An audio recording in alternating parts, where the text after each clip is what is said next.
এই নিহতর ঘটনায় কিন্তু মেট্রো রেল চলাচল সাময়িকভাবে বন্ধ করেছে কর্তৃপক্ষ। তাদের সঙ্গে আমরা যোগাযোগের চেষ্টা করেছি। তারা আমাদের যেটা জানিয়েছেন যে এই দুর্ঘটনার কারণে অনির্দিষ্টকালের জন্য মেট্রো রেল চলাচল বন্ধ থাকবে, তবে কখন নাগাদ মেট্রো রেল চলাচল চালু হবে সেই বিষয়ে এখন পর্যন্ত নিশ্চিত করে আসলে আমাদের তারা কিছু বলতে পারেননি।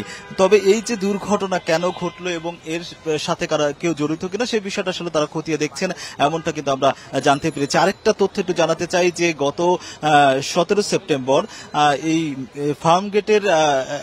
ফার্মগেট এলাকায় কিন্তু হচ্ছে একটি বেয়ারিং প্যাড খুলে পড়ে এবং এই ঘটনায় কিন্তু 11 ঘন্টা মেট্রো রেল চলাচল বন্ধ থাকে। দুপুর 12:15টার দিকে আপনার হচ্ছে মেট্রো রেল একটা বিয়ারিং ছিল, ওই বিয়ারিংটা আপনার হচ্ছে উনি এখানে নিচে ছিল এই জায়গাটাতে, তো ওনার মাথার মধ্যে পড়ে, ওনার সাথে আরো 2-3 জন ছিল, ওনারা চলে গেছে। তারপর বিয়ারিংটা আপনার এখানে পরে ড্রপ খেয়ে আপনার ওই গ্লাসের উপরে গিয়ে পড়ে, তারপরে উনি মারা গেছে আর কি, একজন মারা গেছে শুনলাম। আমরা এখন রাস্তার মধ্যে বের হই, আমাদের নিজেদের নিরাপত্তা কতটুকু আমরা এখনো জানি না।